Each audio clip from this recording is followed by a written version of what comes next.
Oi, meus amores, tudo bem com vocês? Então, a tia Natália tá aqui de novo hoje para explicar mais um pouquinho de matéria para vocês. Eu sei que tá tudo muito difícil, muito complicado, a tia tá morrendo de saudade, mas eu prometo que já já tudo vai voltar ao normal, já já a nossa rotina vai voltar, vamos voltar a nos vermos, nos abraçarmos e tocar nosso ritmo como era desde sempre. Bom, vamos relembrar? Na aula passada, a gente falou sobre fotossíntese. E vamos relembrar o que é a fotossíntese? A fotossíntese é o processo de produção do alimento da planta, ou seja, é como a planta produz o seu próprio alimento. A planta, ao contrário da gente, ser humano, ela não precisa ir ao mercado, ela não precisa pegar a bolsinha dela, ela não precisa encostar a barriga no fogão para fazer uma comida bem gostosinha. Ela, com a ajuda de alguns elementos, consegue realizar esse processo e fazer o seu alimento, que é a glicose, e a tia já falou que a glicose é um açúcar. Vamos conhecer esses elementos que a planta precisa para fabricar o seu alimento? Bom, quem são esses elementos? O gás carbônico, que a planta tira do ar que a gente respira, a luz solar, que o próprio nome já diz de onde que vem, e por fim, a água e os sais minerais que a planta retira do solo pelas raízes. Então, se juntar esses fatores todos, a planta consegue produzir o seu alimento. Só que na aula de hoje, a gente vai começar a falar a respeito de outras formas de alimentação dos seres vivos. Por exemplo, nós seres humanos, o cachorro, o gato, o coelho, o porco, como eles se alimentam? Cada um se alimenta de um tipo de comida diferente. Cada um tem sua preferência de comida. A gente não tem aquele dia que a gente quer comer uma lasanha bem gostosa, a gente quer comer um pedaço de carne bem gostoso, ou um franguinho, ou um prato de salada. Então, cada animal no mundo possui sua preferência de alimentação. Então, vamos conhecer como esses animais se classificam. Bom, existem os animais que são herbívoros. Quem são os herbívoros? São aqueles animais que se alimentam de plantas ou vegetais, como é o caso do coelho que está aqui na nossa imagem.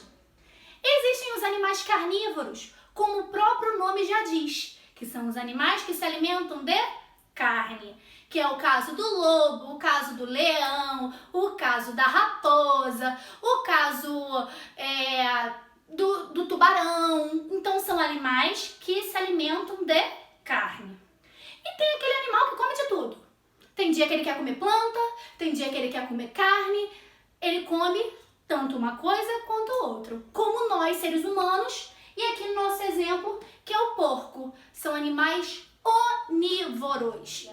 A cadeia alimentar é o ciclo de alimentação desses animais. Ou seja, a tia já tinha explicado que os animais, eles são dependentes um do outro. E, inclusive, na parte de alimentação. Um precisa do outro para poder se alimentar. E esse ciclo de alimentação se chama cadeia alimentar. Bom, quem participa dessa cadeia alimentar? Como é que são o nome desses elementos? Nós vamos conhecer agora. O primeiro elemento da cadeia alimentar se chamam produtores. Por que produtores? Porque eles produzem o seu próprio alimento. Ah, tia, eu já sei quem produz o seu próprio alimento. É a planta, não é? Muito bem, a planta produz o seu próprio alimento. Então, ela é o principal, o primeiro da cadeia alimentar. Tia, e quem vem depois? Os consumidores. E os consumidores, cada um tem a sua ordem. O consumidor primário é aquele que come a planta. Então, só pode ser um animal herbívoro. Por quê? Porque é o que vai comer a planta. Um lobo, por exemplo, pode ser um consumidor primário? Não, porque ele se alimenta de planta? Não. O lobo só pode ser um consumidor secundário ou um consumidor terciário. Por quê? Recapitulando. Consumidor primário se alimenta exclusivamente de planta.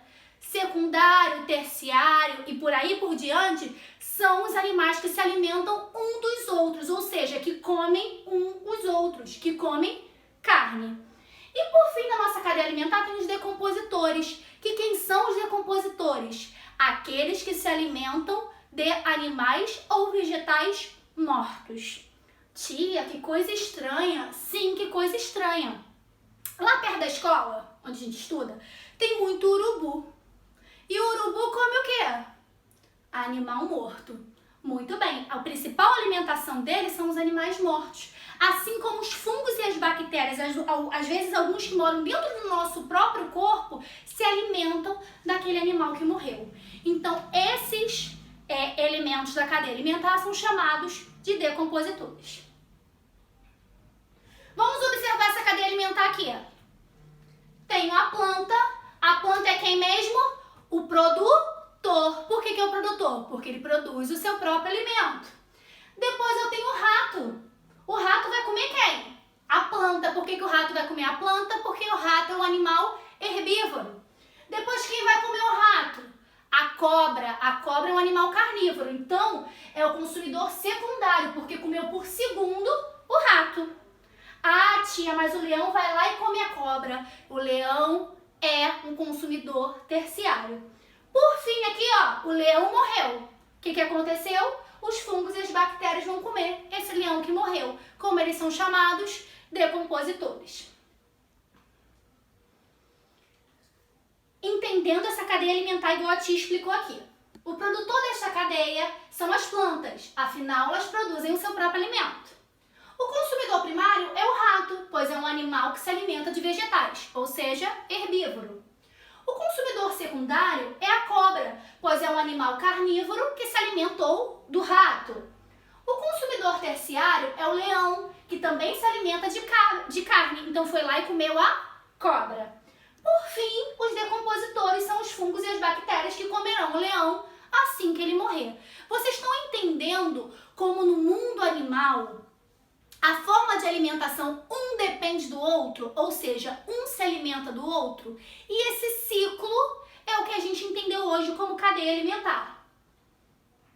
A tia deixou esse exemplo aqui para vocês fazerem no caderno, para vocês me dizerem quem é o produtor dessa cadeia alimentar, quem é o consumidor primário, quem é o consumidor secundário e quem é o consumidor terciário e por aí por diante. Será que vocês conseguem?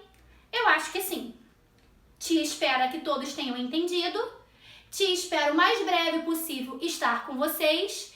E assistam esse vídeo porque amanhã a tia vai mandar um link no grupo contendo perguntas para vocês responderem sobre esse assunto. Tá bom? Beijo, tia Natália ama vocês.